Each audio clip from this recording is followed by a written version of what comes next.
Hello दोस्तों, क्या हाल है आप लोगों के। तो लास्ट क्लास के अंदर हम लोगों ने क्या देखा था, हमने देखा था जो कंपनी का रूल है, जो कंपनी रूल कर रही थी यहाँ पर कब से कब तक करा, 1773 से लेकर 1853 के अंदर लास्ट एक्ट आया था कंपनी रूल के अंतर्गत ना। क्या क्या पढ़ा हमने, 1773 को देखा, 1781 का सेटलमेंट एक्ट देखा, 1784 पिट्स इंडिया देखा हमने, उसके बाद 1793, 1813, 1833 एंड 1853 चार चार्टर एक्ट्स हमने देखे थे, राइट। उसके बाद 1857 का क्या होता है, रिवॉल्ट होता है, जिसको क्या बोलते हैं, सिपाही विद्रोह भी कहते हैं, ठीक है। प्रथम स्वतंत्रता संग्राम भी उसको कहा जाता है, राइट। ओके, तो अभी हम लोग चलते हैं उसी की तरफ। तो हमने क्या क्या देखना है आज, अब हम देखेंगे ना। देखो 57 के अंदर रिवॉल्ट होता है, रिवॉल्ट के बाद क्या हो रहा है, रिवॉल्ट के बाद यहाँ पर जो ब्रिटिश पार्लियामेंट है देख रही है, सब चीज़ों को ऑब्जर्व कर रही है कि यहाँ पर जो है कंपनी जो है अच्छे से शासन नहीं कर पा रही है। तो वो क्या करेंगे, जो सारी शक्तियाँ हैं, यानी कि जो कंपनी के पास जो शक्तियाँ हैं प्रशासन को लेके, एडमिनिस्ट्रेशन को लेके जो भी शक्तियाँ हैं, उनको कहाँ कैप्चर कर लेती है, अपने अंडर, समझ रहे हैं। और सारी शक्तियाँ किसके पास चली जाती हैं, क्राउन के पास चले जाते हैं, ब्रिटिश क्राउन जो है। अब क्या होगा, यहाँ पर जो गवर्नर जनरल ऑफ इंडिया है, गवर्नर जनरल ऑफ इंडिया है, वो क्या कंपनी का प्रतिनिधि नहीं है। अब किसका प्रतिनिधि है, किसका रिप्रेजेंटेटिव है, वो है क्राउन का, यानी ब्रिटिश क्राउन का। इतनी बात समझ में आ रही। यानी 1857 के बाद कहानी कहाँ से चेंज हो रही है, क्या चेंज हो रहा है, ये आपको समझना पड़ेगा। 1853 से पहले क्या, 1857 से पहले क्या हो रहा है, कंपनी रूल कर रही है, कंपनी चला रही है, बस क्या पार्लियामेंट कुछ हद तक रेगुलेट करने की कोशिश कर रही है, ओके, कंट्रोल करने की कोशिश कर रही है। लेकिन कौन है चलाने वाला, संप्रभु जो आपके एपेक्स बॉडी है, वो कौन है, ब्रिटिश कंपनी है, ईस्ट इंडिया कंपनी है, राइट। तो ठीक, अभी जो है क्या हो रहा है, अभी ये है कि सीन, अब यहाँ पर कौन आ गया है, अब ब्रिटिश क्राउन आ गया है। जो रिप्रेजेंटेटिव है कौन होगा, ब्रिटिश क्राउन का रिप्रेजेंटेटिव होगा। 1858 से हम लोग देखेंगे। तो हमने पढ़ना क्या है, थोड़ा सा ओवरव्यू ले लेते हैं जल्दी से। गवर्नमेंट ऑफ इंडिया एक्ट आएगा 1858 के अंदर, उसके बाद इंडियन काउंसिल एक्ट आएगा 1861, Indian council act 1892, Indian council act 1909। ये तीनों काउंसिल एक्ट क्यों हैं, तीनों काउंसिल एक्ट क्यों हैं, इनको भी समझने की कोशिश करेंगे। Government of India act 1919, government of India act 1935, Cripps mission 1942, cabinet mission 1946, Mountbatten plan, Indian independence act 1947। इन सारे एक्ट्स को हम आज देखने की कोशिश करेंगे इस क्लास के अंदर, राइट। ये सेशन बहुत इंपॉर्टेंट होने वाला है, बहुत ज़्यादा इंपॉर्टेंट होने वाला है। वीडियो क्लास शुरू करने से पहले थोड़ा अपने बारे में बता दूं। मेरा नाम है Mohit Joshi, I am from city Haldwani from Uttarakhand, okay. तो एक चीज़ समझना है आपको, क्या समझना है कि ये जो एक्ट हैं, कुछ ना कुछ इनका मोटो होगा। हर बार कोई एक्ट आ रहा है तो कोई मोटो लेके आ रहा है, कोई उसके पीछे एक प्रॉफिट है, किसका, ब्रिटिश पार्लियामेंट का। अब प्रॉफिट, वो अपने प्रॉफिट के चक्कर में कुछ कुछ हमारा प्रॉफिट भी करेंगे। यार आप किसी से कोई प्रॉफिट लेना चाह रहे हो, आप अगर खुद का ही खाली प्रॉफिट देख रहे हो, क्या आप प्रॉफिट ले पाओगे, नहीं ले पाओगे। हाँ हो सकता है ले लो, लेकिन एक शॉर्ट टाइम के लिए। अगर आपको लॉन्ग टाइम प्रॉफिट गेन करना है किसी से, तो आपको अपने प्रॉफिट के कंपैरिजन में भले ही कम करो, लेकिन सामने वाले का प्रॉफिट भी आपको क्या करना पड़ेगा, देखना पड़ेगा। इतनी बात समझ में आ गई, आगे बढ़ें, ठीक है आगे बढ़ते हैं। देखो भाई, ये है Indian government act, government of India act, अच्छे शासन का अधिनियम भी कहते हैं इसे, ठीक है। भारत में अच्छे शासन के लिए इसको लाया गया, ऐसा ब्रिटिशर्स क्या करते हैं, बार बार क्लेम करते हैं। तो है क्या इस एक्ट के अंदर, government of India act passed by British parliament about an end to the rule of East India company. East India company के रूल को क्या करता है, ये एबॉलिश कर देता है, okay. The powers were transfer to the British crown, British crown के पास सारी पावर ट्रांसफर हो जाती है, जैसा कि मैंने आपको बताया भी, ओके। सेक्रेटरी ऑफ स्टेट, अब इंपॉर्टेंट चीज आ रही है, ध्यान रखो। Secretary of state for India was given to the powers and duties of the former court of directors. He controlled the Indian administration through the Viceroy of India. ये कहना चाह रहा है कि जो कोर्ट ऑफ डायरेक्टर्स हैं, बताया था ना 1773 से पहले भी कोर्ट ऑफ डायरेक्टर्स थे, कंपनी के जो डायरेक्टर्स थे कितने थे, 18 थे, बाद में कितना कर दिया गया, 24 कर दिया गया, पहले 1 साल का कार्यकाल था, बाद में कितना कर दिया गया, 4 साल का कर दिया गया, राइट, स्टेबिलिटी लाने के लिए। अब क्या हुआ कि जो कोर्ट ऑफ डायरेक्टर्स की पावर हैं, जो उनकी ड्यूटीज हैं, किसके पास चले गई यहाँ, वो सेक्रेटरी स्टेट ऑफ इंडिया के पास और भारत के राज्य सचिव के पास। ओके, यानी कि भारत का एक राज्य सचिव यहाँ पर एक नया जो है टर्म इन्होंने इंट्रोड्यूस किया है, समझ रहे। और इन्होंने क्या करा, देखो, board of he controlled and court of director. ये कोर्ट ऑफ डायरेक्टर कहाँ है फिर, अब ये जो बोर्ड ऑफ कंट्रोल था वो कहाँ है, अब वो उनको क्या कर दिया, एबोलिश कर दिया इन लोगों ने, राइट, उनको क्या कर दिया, एबोलिश कर दिया। समझिए थोड़ा सा, यहाँ पर 2 बॉडीज थी जब ईस्ट इंडिया कंपनी चल रही थी। क्या थी, एक बॉडी थी यहाँ पर बोर्ड ऑफ कंट्रोल, एक थी court of directors. Court of directors क्या कर रहे थे, ये जो कॉमर्शियल एक्टिविटी को देख रहे थे, ये क्या कर रहे थे, एडमिनिस्ट्रेटिव एक्टिविटी को देख रहे थे। अभी यहाँ पर क्या कर दिया, इन दोनों को खत्म कर दिया। कॉमर्शियल वाला तो काम ही है ना, ईस्ट इंडिया कंपनी थोड़ा है, अभी क्राउन है, क्राउन थोड़ी ना यहाँ पर ट्रेड कर रहा है। यहाँ पर एक ही बॉडी है, board of control. Board of control को भी क्या कर दिया इन्होंने, एबोलिश कर दिया। क्यों कर दिया भैया, इसकी पावर्स को इन्होंने ट्रांसफर कर दिया किसको, सेक्रेटरी ऑफ स्टेट को। अब सेक्रेटरी ऑफ स्टेट अकेला काम करेगा क्या, नहीं करेगा, ऑब्वियस सी बात है भाई, इतना बोर्ड ऑफ कंट्रोल में अकेला आदमी थोड़ी ना था ना, तो इसलिए सेक्रेटरी ऑफ स्टेट में भी तो कुछ लोग होंगे। तो वही चीज़ आगे वाली आपको पॉइंट में मिलेगी। वो क्या चीज़ है कि दिस काउंसिल हैड 15 मेंबर्स।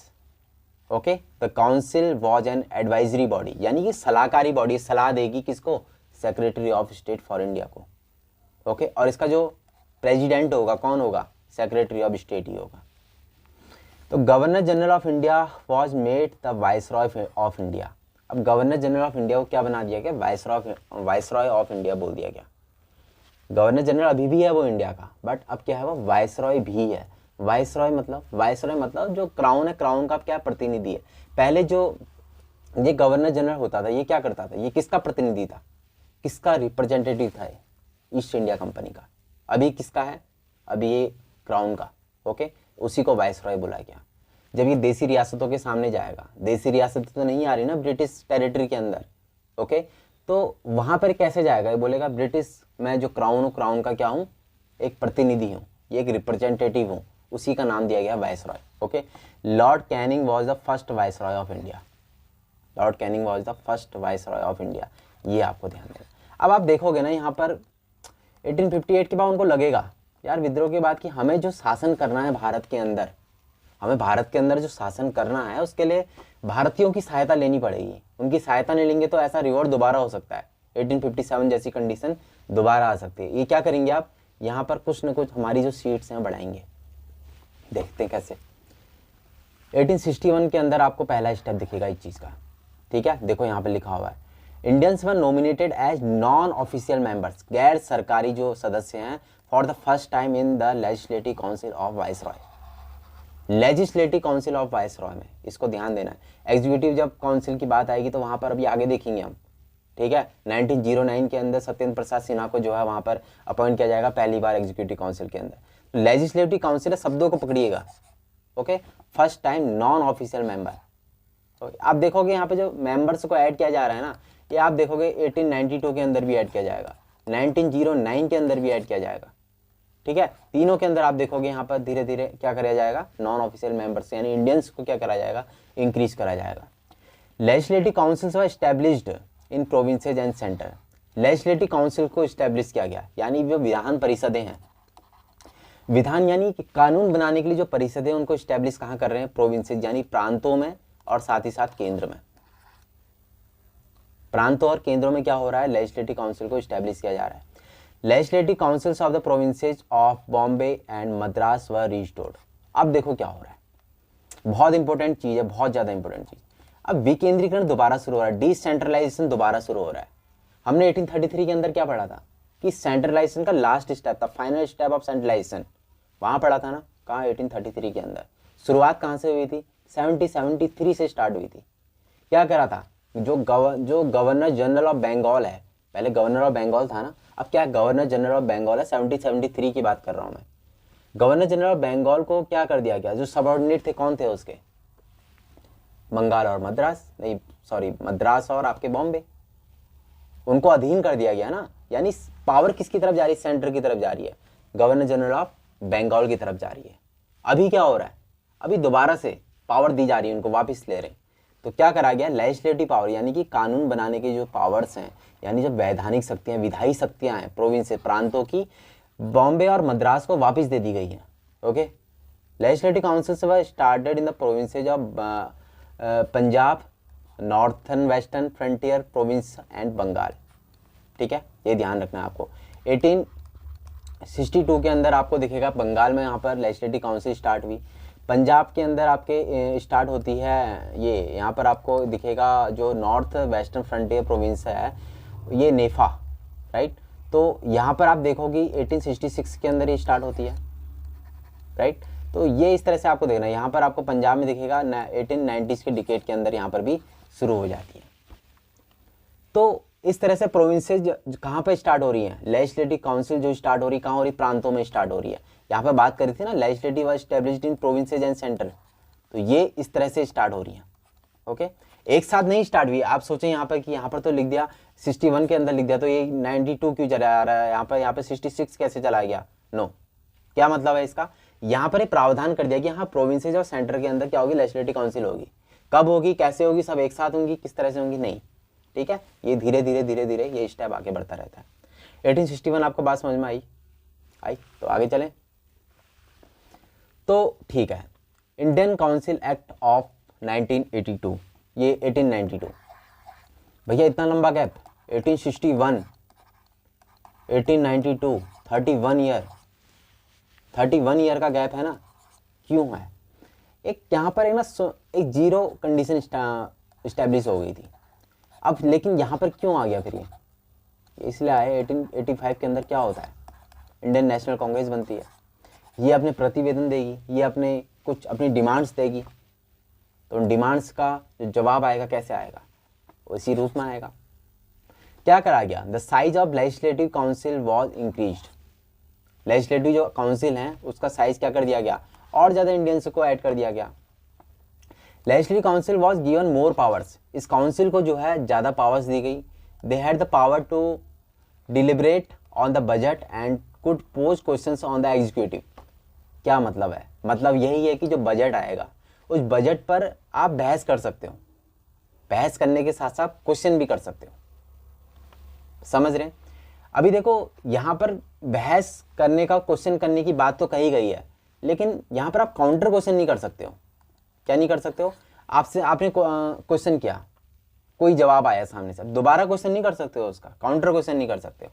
ठीक है, कंफ्यूज होगा आपको। अभी जब अगला बताऊंगा ना 1909, आप कहोगे वहाँ पे ये चीज़ हो रही है, तो ये चीज़ याद रखना। वहाँ पर आपको क्या मिलेगा, काउंटर क्वेश्चन करने का अधिकार ही मिल जाएगा, लेकिन अभी नहीं। अभी क्या, आप बजट पर बहस कर सकते हो और आप क्वेश्चन कर सकते हो।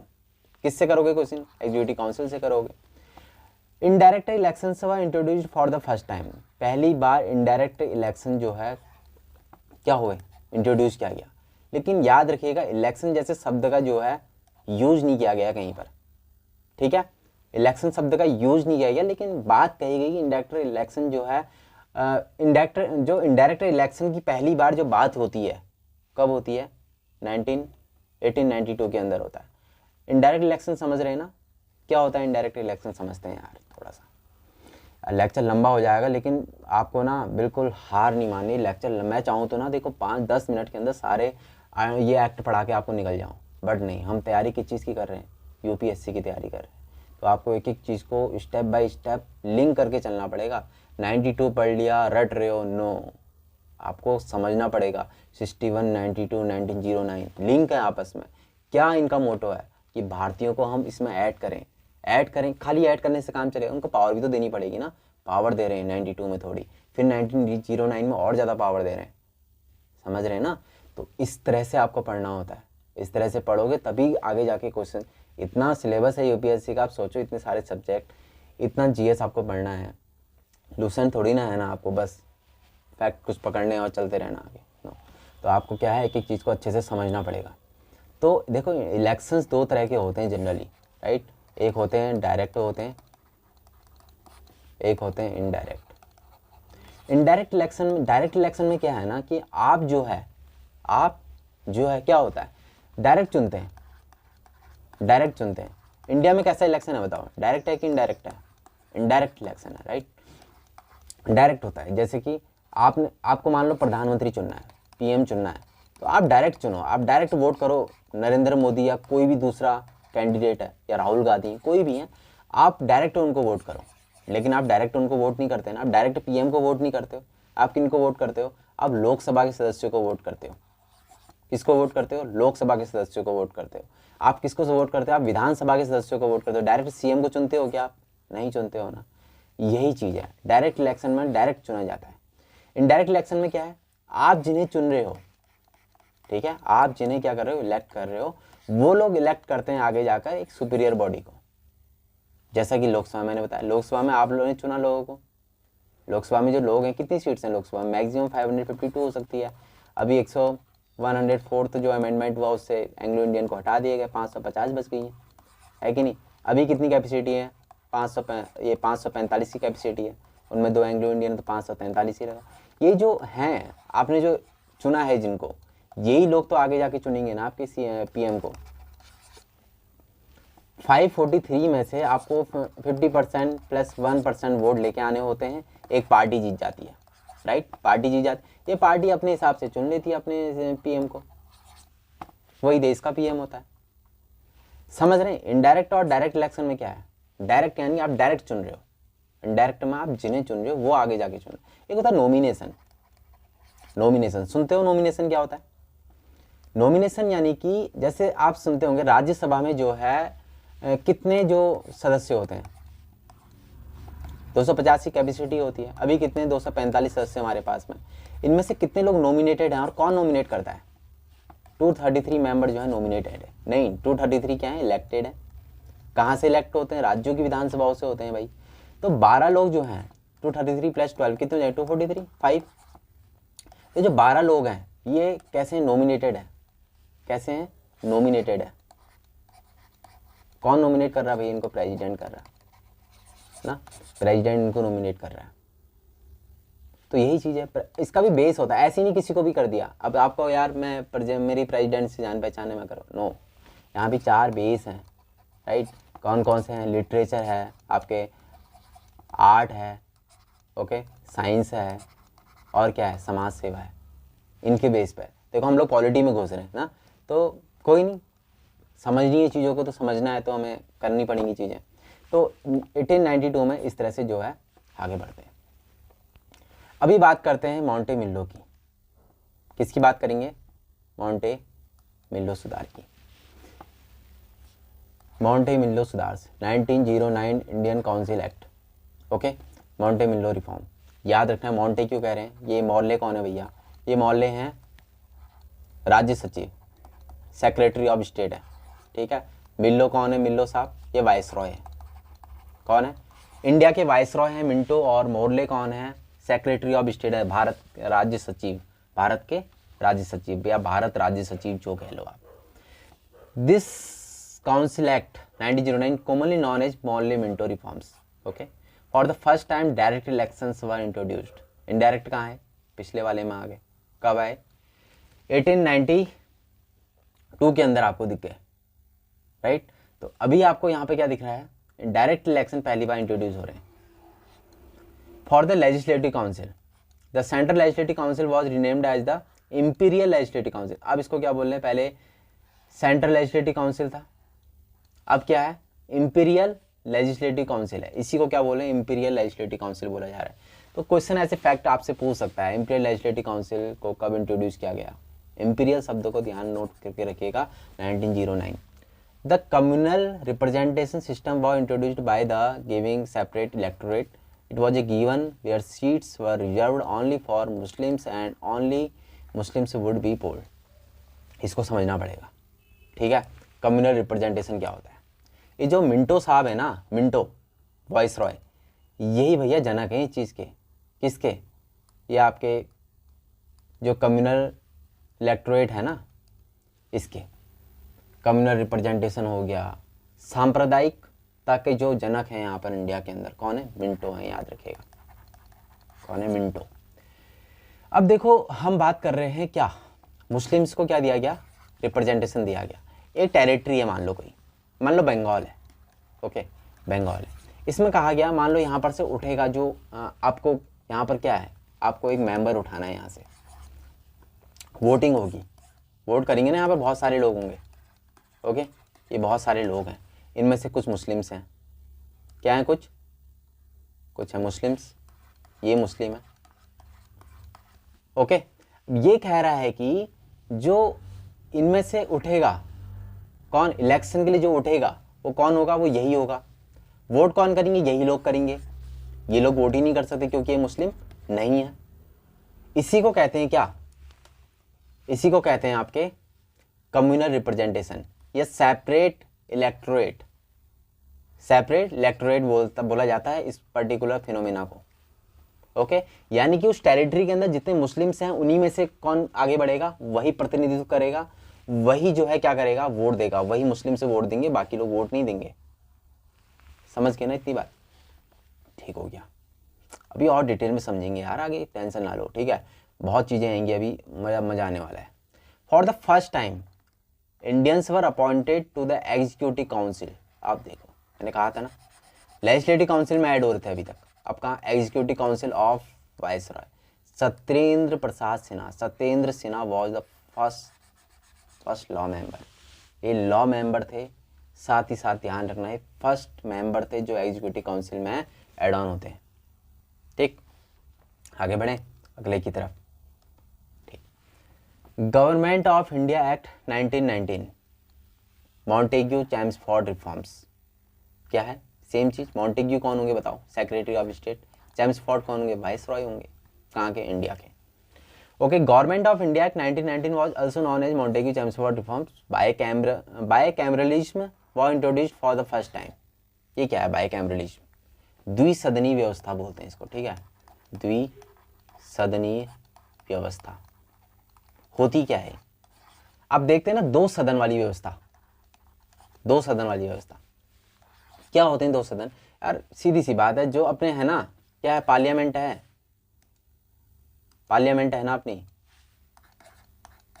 क्या हो रहा भाई, जो अपनी पार्लियामेंट है, बताओ पार्लियामेंट में कौन कौन है, कौन कौन है बताओ पार्लियामेंट में। तीन लोगों से मिलकर बनती है पार्लियामेंट। एक है प्रेसिडेंट, ठीक, दूसरा कौन है, लोकसभा, तीसरा कौन है, राज्यसभा। ये क्या है, चैम्बर से ही तो हैं, ये क्या है बताओ, क्या है, सदन है ना। दो सदन वाली व्यवस्था में पहली बार इस टाइप की व्यवस्था है, यानी लोकसभा और राज्यसभा टाइप की व्यवस्था में कहाँ दिखती है पहली बार, इसी में दिखती है भैया। किसमें, इस वाले में। ओके, बायकैमरलिज्म इसी को कहते हैं, दो सदन वाली व्यवस्था में दिखाई देती है सेंटर में। ठीक, अब दो सदन वाली भैया क्या करते होंगे, दो सदन कौन कौन से थे। एक आप देखिए कौन सा था, जो बायकैमरलिज्म है ये, ठीक है। एक कौन है, एक केंद्र की सभा है, ठीक है, क्या है, केंद्र की सभा है, सेंटर की सभा है। दूसरी कैसी है, राज्य की सभा है। सेम चीज, लोकसभा क्या है, केंद्र की सभा है, राज्यसभा क्या है, राज्य की सभा है।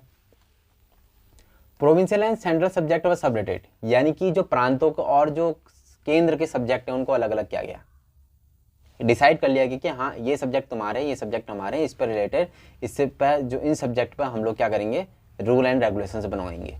ओके, अगला देखो, ये टर्म, ये दो टर्म्स में कभी आपको कंफ्यूज होना, बायकैमरलिज्म और DRC. Okay, a scheme for dual governments was introduced in the provincial subject, it was divided into reserve and transfer subject. DRC system introduce हुआ कहाँ पर, आपके जो प्रोविंशियल सब्जेक्ट हैं उसमें। दो सब्जेक्ट क्या बोला हमने, हमने बोला सब्जेक्ट थे दो, क्या बोला, हमने बोला क्या, दो तरह के सब्जेक्ट हैं। सब्जेक्ट को डिवाइड किया गया किसमें, आपके एक है किसमें, सेंटर, एक है प्रोविंस, ऐसे डिवाइड किया है ना। सब्जेक्ट अलग अलग कर दिए, सेंटर का अलग कर दिया और प्रोविंस का अलग कर दिया। प्रोविंस को भी सब्जेक्ट को दो तरह से डिवाइड कर दिया, एक है रिजर्व, एक है ट्रांसफर्ड।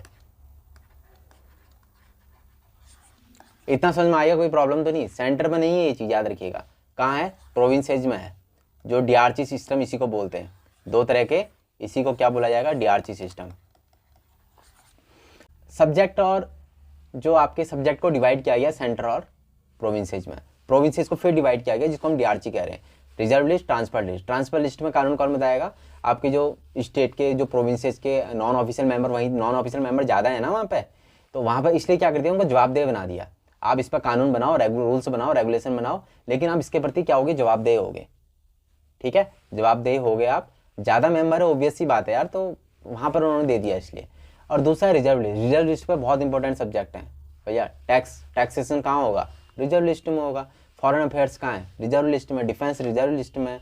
कम्युनिकेशन रिजर्व लिस्ट में ना। और ये किसको कौन कंट्रोल करेगा? इसको वायसरॉय ऑफ इंडिया करेगा। ठीक है, ये जो सब्जेक्ट हैं इस पर रूल रेगुलेशन कौन नहीं बना सकते? प्रोविंशियल जो आपके काउंसिल्स हैं, नॉन ऑफिशियल मेंबर है, वो इस पर नहीं बना सकते। ठीक है ना, समझ गए इतनी बात को?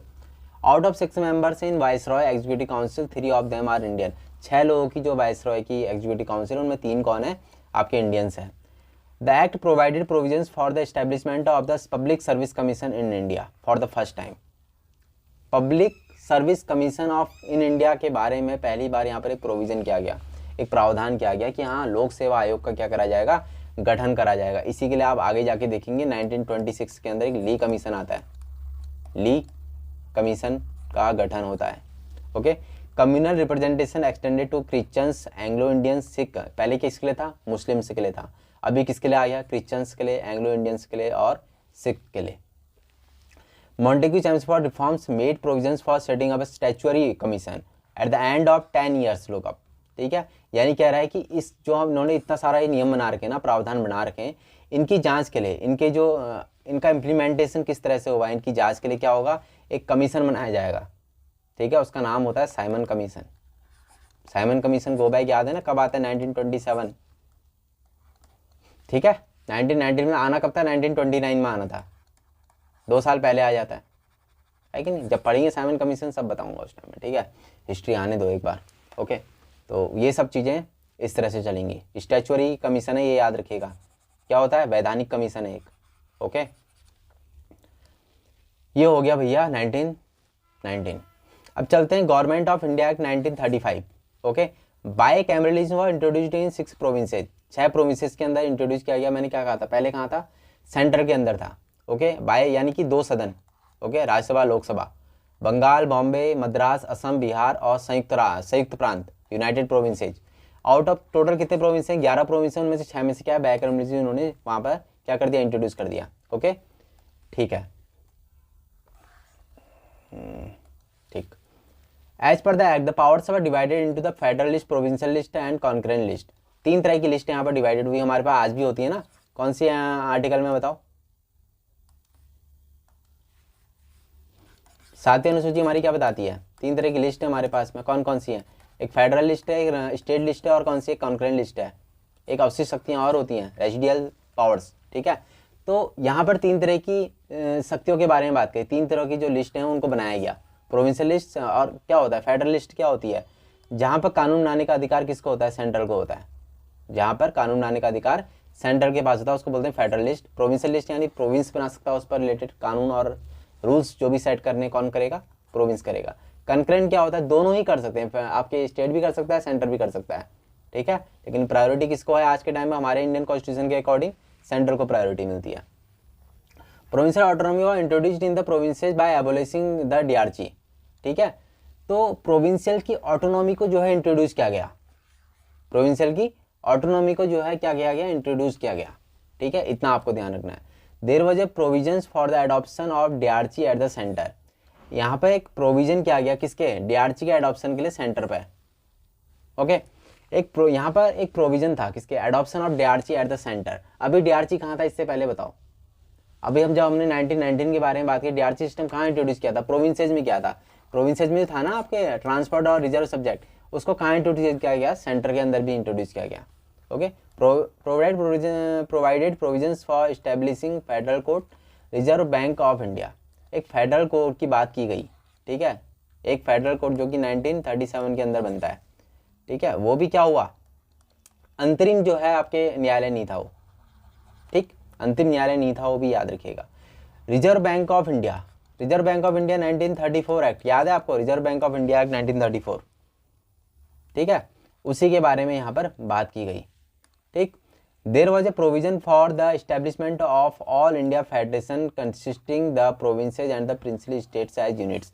यहाँ पर ऑल इंडिया फेडरेशन की बात की गई, यानी कि सारे प्रिंसली स्टेट्स और प्रोविंसेस को मिलाकर एक यूनिट के एक भारतीय संघ बनाया जाए, उसकी बात की गई। लेकिन यही चीज़ है, ठीक है, तो की गई, लेकिन ये व्यवहार में नहीं आ पाया। बात तो करी, ठीक है, अच्छा लग रहा था बात करी, बट ये व्यवहार में नहीं आ पाया यार। 552 देशी रियासतें थी उस टाइम पे, है 63 अप्रॉक्स, तो सबका अपना अपना था, ठीक है। वो तो सरदार वल्लभ भाई पटेल जो है कर देते हैं, राइट। तो 3 प्रोविंसेस थोड़ा सा दिक्कत होती है, बट हो जाता है, राइट।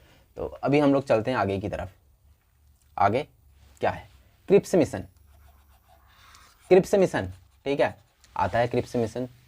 अभी क्रिप्स भैया दोबारा आएंगे, कैबिनेट मिशन में दोबारा आएंगे, ठीक है। तो देखिएगा, पहले एक यहाँ पर एक लेके आए थे, क्या, एक अपना चिट्ठा लेके आए थे पूरा कि भैया देखो ये हमारे साहब ने भेजा है, पढ़ो इसको। Dominion states would be given to India, dominion state दिया जाएगा, याद रखो, पॉइंट याद रखने, डोमिनियन स्टेट दिया जाएगा इंडिया को। इंडिया एक्सेप्ट करेगा? नो, बिल्कुल नहीं करेंगे। After the second world war, कह रहे सेकंड वर्ल्ड वॉर चल रहा है, कब चला था सेकंड वर्ल्ड वॉर? 1939 से 1944 के बीच में। बोल रहे हैं कि भैया जब ये वॉर खत्म हो जाएगा हम आपको डोमिनियन स्टेट का क्या दे देंगे, दर्जा दे देंगे। डोमिनियन स्टेट क्या होता है समझो, यानी कि जो वहाँ पर संप्रभुता, सोवरेनिटी रहेगी, किसकी रहेगी? ब्रिटिश पार्लियामेंट की रहेगी, ब्रिटिश क्राउन की रहेगी, बट शासन प्रशासन आप करोगे, सब कुछ आप करो, बट जो होता है ना देश के अंदर क्या है, हमारा संवैधानिक प्रमुख कौन है? राष्ट्रपति है, बट वास्तविक शक्तियाँ किसके पास है? प्रधानमंत्री के पास में। वो यही बोल रहे थे, राष्ट्रपति हम बनेंगे, प्रधानमंत्री वाला काम आप ही करोगे, ठीक है। बट नो, इंडिया ने कहा नहीं, हम क्यों मना किया होगा भैया, यार पहले भी धोखा दे चुके हैं लोग। कब? जब जो है आपके क्या हुआ था, वर्ल्ड वॉर फर्स्ट हुआ था। फर्स्ट वर्ल्ड वॉर कब हुआ था? 1914 से लेकर 1919 के बीच में फर्स्ट वर्ल्ड वॉर हुआ था ना। तो तब भी इन्होंने नहीं मानी थी हमारी बात, तो उसी से सबक लेकर इन्होंने कहा नो, अब नहीं मानेंगे। दूसरा, इस टाइम में क्विट इंडिया मूवमेंट भी चल रहा था ना, तो उसका भी प्रभाव था।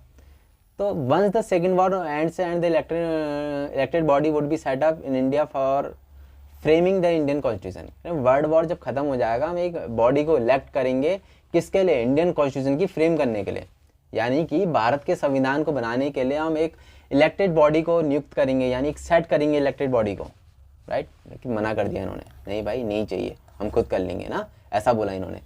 Even the Indian states would participate in the Indian constitution making body.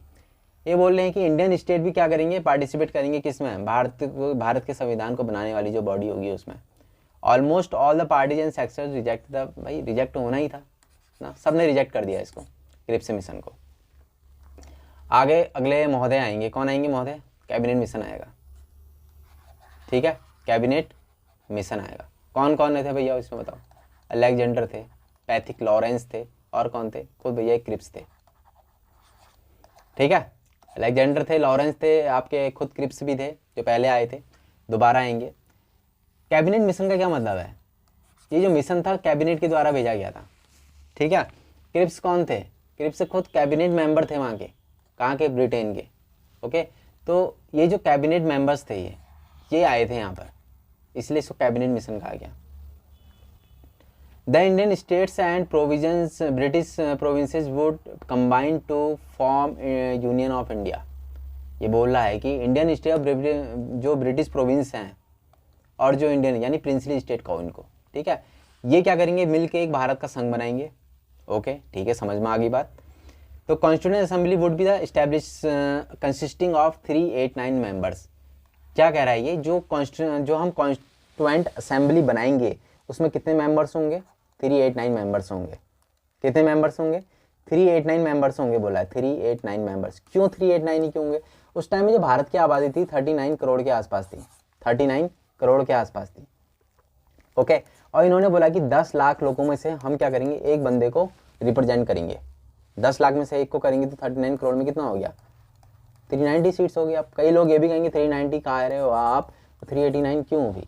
भैया यार 10 लाख सब जगह 10 लाख ही फिक्स तोड़ना होंगे ना, कम ज़्यादा थोड़ा बहुत हो सकता है। तो 389 सीट्स हमारे सामने निकल कर आती हैं, राइट। तो एक चीज़ समझिए, 389 थी, इनमें से क्या हुआ, इनमें से जब हम हिस्ट्री पढ़ेंगे उसमें पढ़ेंगे वैसे ही, लेकिन समझ लो हल्का सा ओवरव्यू। इनमें से जो 93 सीट्स थी वो कहाँ चली गई, प्रिंसली स्टेट के पास में चली गई, प्रिंसली स्टेट के पास में। और जो बाकी 200 कितनी बच गई, 296 सीटें, 296 सीटें किसके पास में आ गई, बाकी लोगों के पास में आ गई। ठीक, इनमें से भी 208 सीटें अकेले किसके पास में आ गई, आईएनसी के पास, कांग्रेस के पास में आ गई। और 208 के साथ साथ प्लस 73 सीट्स जो हैं किसके पास, मुस्लिम लीग के पास आई, मुस्लिम लीग के पास में आई। और करीब जो सीटें बच गई हैं 15 के आसपास जो सीटें हैं वो किसमें, अदर में आई। 15 देख लेना, 13, 14, 15 जितना भी है, ठीक है। तो ये एग्जैक्ट है, ये एग्जैक्ट है आपके, ये एग्जैक्ट है। तो यहाँ पर मुस्लिम लीग को सीटें जो सोच रही थी मुस्लिम लीग, उससे काफ़ी ज़्यादा कम मिली। इसी वजह से मुस्लिम लीग अलग डिमांड करने लग जाएगी, नहीं हमें क्या करना है, हम पूरा अलग ही चाहिए हमें पाकिस्तान, राइट। तो ऐसा मांग होती है। इसी के बाद आते हैं कौन, माउंटबेटन प्लान आते हैं। ये कहते हैं भैया क्या, partition into India and Pakistan, India और पाकिस्तान को क्या कर दिया इन्होंने, तोड़ दिया, ठीक है। इंडिया बना दिया, पाकिस्तान बना दिया, ओके। ये अपना इंडिया का मैप है, समझो इसको। बहुत गंदा मैप बनाऊंगा मैं, ठीक है, बट आपको समझने से मतलब है, राइट, ठीक है, समझने से मतलब है, तो इसको समझो बस, ठीक है। ठीक है, ये इंडिया मान लो सपोज, ये वाला जो हिस्सा है पूरा, जिसको बांग्लादेश कहते हैं आज के टाइम में, और ये वाला जो हिस्सा है पाकिस्तान वाला, ये पूरा एक है, ठीक है। उस टाइम की बात करें तो ये क्या है, बंगाल का ही हिस्सा है। जो हम बंगाल देखते हैं ना, ये छोटा सा बंगाल थोड़ी ना था, बहुत बड़ा था भैया, ये असम भी बहुत बड़ा था, ठीक है। तो ये जो बंगाल वाला हिस्सा है, ये जो इस वाला, ये वाला हिस्सा है, ठीक है, ये वाला हिस्सा किस में चला गया, पाकिस्तान के पास चला गया। उस टाइम में ये भी पाकिस्तान, ये आपके कौन सा पाकिस्तान, पश्चिमी पाकिस्तान, ये पूरी पाकिस्तान है, ठीक है। बाद में आपको पता है जब वॉर होता है, वॉर के बाद पाकिस्तान, बांग्लादेश को क्या करा लिया जाता है, आज़ाद करा लिया जाता है इंदिरा गांधी जी की सरकार में, ठीक है। तो ये याद रखिएगा, 15 अगस्त 1947 को देश क्या हुआ हमारा, अलग अलग भागों में विभाजित हो गया, और इसी दिन हम क्या बनाते हैं, स्वतंत्रता दिवस बनाते हैं, ठीक। तो ये चीज़ रही इसकी। आई होप आपको इतना समझ में आया होगा। अब हम चलेंगे जो हमारी जो असेंबली थी, ठीक है। अब जो हमारा कॉन्स्टिट्यूशन है किस तरह से वर्क कर रहा है, कुछ की पॉइंट्स देख लें, क्या की पॉइंट्स देख लेते हैं, ठीक है, जल्दी से। देखो की टाइमलाइंस मतलब जो हमने पढ़ा है और जो हमें थोड़ा बाद में पढ़ना है उन सब चीज़ों को लेकर, क्योंकि हम कॉन्स्टिट्यूशन स्टार्ट करेंगे कल, हम सीधा प्रेम्बल पढ़ेंगे, राइट। प्रेम्बल से पहले हो सकता है एक वीडियो और देख लेंगे, पूरा जो कॉन्स्टिट्यूशन किस तरह से बना, किस तरह से फ्रेमिंग हुई, इसको हम कल देख लेंगे। उसके बाद हम जो है स्टार्ट करते हैं अपना कॉन्स्टिट्यूशन, राइट। तो इसको एक बार देख लो जल्दी से, क्या चीज़ें हैं, इंपॉर्टेंट चीज़ें हैं। The constitution of India was drawn, constitution assembly constitute took almost 3 year, ठीक है, 2 साल, 2 years, 11 months and 18 days, ये याद रखिएगा, to complete the task and drafting the constitution for independent India, okay. तो constitution assembly met for the first time 9 December 1946, ठीक है। दूसरी मीटिंग कब हुई, 11 दिसंबर को। तीसरी मीटिंग कब हुई, 13 दिन, 2 दिन के गैप में हुई, याद रखिएगा, ठीक है। इसमें जो आपके अध्यक्ष चुना गया, किसको चुना गया, सच्चिदानंद को चुना गया, ठीक है, किसको, सच्चिदानंद सिन्हा को चुना गया। और सबसे ज़्यादा भैया सीनियर थे वो, और अस्थाई सदस्य थे, ये भी याद रखिएगा। राजेंद्र प्रसाद नहीं आ पाए थे, इस वजह से जो है इनको चुना गया। 11 दिसंबर को परमानेंट सदस्य चुन लिया गया, किसको, राजेंद्र प्रसाद को। ड्राफ्टिंग कमेटी को स्टैब्लिश्ड 29 अगस्त, ड्राफ्टिंग कमेटी को जो स्टैब्लिश किया गया 29 अगस्त 1947 को किया गया। इंपॉर्टेंट है, बहुत सारे एग्जाम्स में पूछा जाता है, तो ये याद रखना है। Constituent assembly start the process of writing the constitution, ठीक है। 29 अगस्त को जो है क्या हुआ, ड्राफ्टिंग कमेटी स्टैब्लिश होती है, उसके बाद ही जो है क्या होता है, प्रोसेस स्टार्ट हो जाता है कॉन्स्टिट्यूशन को लिखने का। तो कॉन्स्टिट्यूशन वॉज अडॉप्टेड 26 नवंबर 1949, और लागू कब से होता है, 26 जनवरी 1950 को, ठीक है। कुछ प्रोविजन से इसके लागू कर दिए जाते हैं 26 नवंबर को ही, फिर लेकिन जो है पूरी तरह से जब हम अच्छे से इसको लागू करते हैं पूरी तरीके से 26 जनवरी को करते हैं। 26 जनवरी को क्यों करते हैं पता होगा ऑब्वियसली आप लोगों में से, हम 26 जनवरी को 1930 से ही बनाते आ रहे हैं, क्या, स्वराज्य दिवस के रूप में। On that day the assembly existed transforming itself in the provisional parliament of India until new parliament. और इसमें इसके साथ ही क्या हुआ, इसी यानी कि 26 नवंबर 1950 को सीधा इसको जो है अंतरिम जो है पार्लियामेंट के रूप में बना दिया गया। जो कॉन्स्टिट्यूएंट असेंबली थी इसको क्या बोला गया, आप ही जो है क्या हो, पार्लियामेंट हो, पार्लियामेंट का ही आप सारे राइट्स हैं आपके पास में, सारे काम करोगे। कब तक, जब तक कि एक नई जो है पार्लियामेंट हम जो है क्या नहीं कर लेते, इंट्रोड्यूस नहीं कर लेते। 1954 के अंदर वो होता है जब इलेक्शन होते हैं, right. It was the longest written constitution, ये लॉन्गेस्ट रिटन कॉन्स्टिट्यूशन है जो 295 आर्टिकल्स और 12 शेड्यूल्स को लिया हुआ है, ठीक है। मूल संविधान में हमारे 8 ही शेड्यूल थी, याद रखिएगा, 8 शेड्यूल्स थी, ओके। 8 शेड्यूल्स थी और 395 आर्टिकल्स थे। उनमें से याद रखिएगा 1935 का जो हमने अधिनियम पढ़ा ना, उसी में से 220 आर्टिकल्स एज इट इज़ उठाए गए हैं। उसके अलावा हमने 60 से ज़्यादा देशों को जो है रीड किया है, उनके कॉन्स्टिट्यूशन को रीड किया है, ठीक है। वहाँ से अच्छी अच्छी चीज़ों को हमने उठा लिया। भैया कोई यार, कई लोग कहते हैं उधार का संविधान है, बट क्या देखो, अगर हमें कहीं से अच्छी चीज़ मिल रही है तो उसको लेने में क्या जाता है ना, हर चीज़ नहीं थोड़ा कर सकते हैं, ठीक। ओके, तो ये चीज़ होगी। तो होपफुली आपको आज का ये सेशन पसंद आया होगा। अगर सेशन पसंद आया ना, तो क्या करना पता है ना आपको, अपने साथ में अपने भी दोस्त हैं जिनको जानते हो ना, जो लोग पढ़ाई कर रहे हैं यार, उनको एक बार चिपकाओ। आपको क्या करना है, उनको शेयर करना है और साथ ही साथ सपोर्ट करना है किसको, मुझे, ठीक है, मुझे, और साथ ही साथ खुद को भी। देखो, खुद को सपोर्ट देने की बहुत ज़्यादा ज़रूरत है। हम जब तैयारी करते हैं बहुत सारे अप्स एंड डाउन्स आते हैं, राइट। तो अप्स में तो ठीक है, चल जाता है काम, लेकिन डाउन में आपको संभालने वाला कोई होना चाहिए। इसलिए पॉजिटिव एनर्जी को ना एक अलग कोने में रखा करो। जब आप डाउन हो तो उसको निकाला करो, उस टाइम में यूज़ करा करो, ठीक है। तो मिलते हैं आपसे जल्दी दूसरी वीडियो के अंदर, दूसरी क्लास के अंदर, दूसरे सेशन के अंदर। एंड उसके अंदर हम जो है ना, ये मेकिंग ऑफ कॉन्स्टिट्यूशन वाला पूरा चैप्टर खत्म कर देंगे। जो हम कॉन्स्टिट्यूशन डेवलपमेंट कर रहे हैं वो डेवलपमेंट खत्म हो जाएगा। उसके बाद सीधा कॉन्स्टिट्यूशन लिखने की प्रक्रिया, यानी कि जो हमने जो लिख दिया उन लोगों ने, उसको हम पढ़ेंगे, ठीक है। Okay, bye bye, take care.